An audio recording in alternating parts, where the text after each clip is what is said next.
Hello friends, स्वागत है आपका आपके अपने लीगल चैनल में। मैं हूं एडवोकेट सनी शर्मा। दोस्तों, आज के इस वीडियो में कुछ प्रैक्टिकल बातें आप लोगों को बताने वाला हूं। ध्यान से सुनिएगा, क्योंकि इन्हीं चीज़ों की वजह से आप कई बार अपने अपने मामलों में गलतियां करते हैं और फिर नुकसान उठाते हैं। देखिए, बहुत सारे लोगों के कॉल ऐसे आते हैं कि सर हम फंस गए हैं या हमें किसी ने फंसा दिया है, सर ऐसा था कि हमने इतने वकील चेंज कर लिए हैं, या सर हमने ऐसा कर लिया, या सर हमने ऐसा कर लिया। लेकिन दोस्तों, कई बार ऐसा होता है कि दूसरे के ऐसा करने की वजह से या कई बार आपके शाणे बनने के चक्कर में भी आप फंस जाते हैं। तो ऐसा आपको कभी भी नहीं करना है। देखिए, एक चीज़ होती है, हम इंसान तो पहले हैं ना, हमको ध्यान रखना है कि हमको डबल गेम कभी भी किसी के साथ नहीं खेलना और ना ही दूसरे को खेलने देना है, क्योंकि दूसरा आपके साथ डबल गेम खेलता है तो आपको दुख होता है। इसी तरह से भी आप किसी के साथ डबल गेम खेलते हो तो सामने वाले को भी दुख होगा और इसका नुकसान आपको 100% होगा। ये मैंने आपको बता दिया, लिख के दे दिया, होगा। कभी भी कोर्ट में रहते हुए डबल क्रॉस करने की कोशिश आपको नहीं करनी है। आपको बिल्कुल ईमानदारी से, ऑनेस्टी के साथ अपना काम करना है और जिस बंदे ने आपका हाथ थामा हुआ है उसका हाथ ईमानदारी के साथ थाम के रखिए, सही तरीके से चलिए। ये नहीं कि कोई और मिल गया तो इसका हाथ छोड़ दिया, आप उधर की तरफ हो गए और उसको दूध में से मक्खी की तरह निकाल करके आपने बाहर फेंक दिया। अगर आप ऐसा करने की कोशिश करेंगे तो मार खाएंगे बहुत तगड़ी। देखिए दोस्तों, पांचों उंगलियां बराबर तो होती नहीं, सभी चीज़ें अलग अलग होती हैं। आप लिटिगेशन में आते हो, आप ऑलरेडी पहले से बहुत परेशान होते हैं। ऐसा कोई भी काम ना करें जिससे आप और ज़्यादा परेशान हो जाए। मेरे कहने का मतलब ये है। देखिए दोस्तों, आपको एक उदाहरण बताता हूँ, एक अपना पर्सनल एक्सपीरियंस आपके साथ शेयर करता हूँ। हम लोग क्या करते हैं कि जैसे मान लेते हैं हमारा कोई क्लाइंट है, उसके हमारे पास कुछ केसेस चल रहे हैं, 3 केसेस 4 केसेस, आपको पता है मैट्रिमोनियल में इतने केसेस लगभग हो ही जाते हैं, और हम ऑनेस्टी के साथ उस चीज़ को आगे बढ़ा रहे हैं। हमने उसको बताया कि भाई हमारा चार्जेस इतना है, वो हमको चार्जेस दे रहा है, उसमें भी हम कई बार रियायत कर दे रहे हो, कह रहा है सर अभी नहीं है, बाद में दे दूंगा, चल यार बाद में दे देना, अभी ये प्रॉब्लम है सर, ठीक है, अभी इतने रुपये कम कर लो, चलो ठीक है। सब चीज़ें करके उसके साथ कोऑर्डिनेट कर रहे हैं, आगे बढ़ रहे हैं। अभी आगे बढ़ते चले गए, एक सीमा पे जा करके ऐसा हुआ कि उस मामले में सेटलमेंट की तरफ वो मामला आया और हमें भी लगा यार आदमी कितना परेशान है, इतने साल हो गए इसको आगे बढ़ते बढ़ते, इसका सेटलमेंट हो जाए, निपट जाए, चलो जान छूटेगी इसकी। अदरवाइज हमको क्या है, हमारे 4 केस चल रहे हैं, हमें आपसे फीस मिल रही है, चलते रहें। लेकिन लड़का कह रहा है बहुत समय से कि सर मेरा किसी तरह से सेटलमेंट करा दो, मुझे और नहीं झेलना।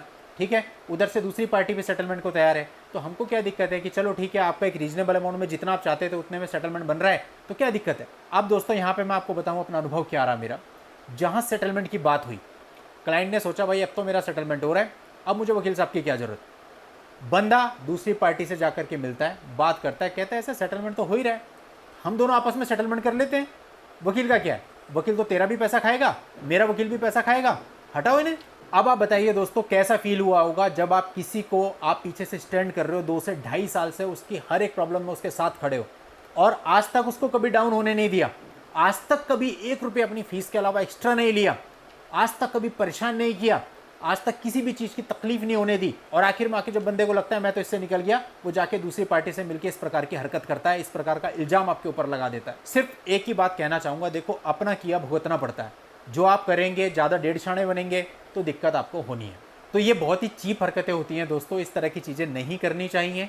इससे केवल और केवल नुकसान होता है और आप अपनी इज्जत भी दूसरे की नज़र में खो देते हैं। आपका जो लिटिगेशन में चल रहा है, देखो तब तक आपको कॉम्प्रोमाइज़ नहीं करना जब तक उनकी डिमांड अनरीजनेबल होती है। जब ऐसा आपको लगता है कि उनकी डिमांड अब बिल्कुल ऐसी आ गई जिससे मेरे को फ़र्क नहीं पड़ता, मैं इससे बाहर निकल जाऊंगा, ठीक है, तो आपको उससे बाहर तुरंत निकल जाना है। बट इससे बाहर कैसे निकलना है दोस्तों, ये भी बहुत टेक्निकल है, क्योंकि ऑलरेडी आपके बहुत सारे मामले चल रहे होते हैं। आप अगर एक गलती करेंगे तो आपको बहुत भयानक नुकसान हो जाएगा।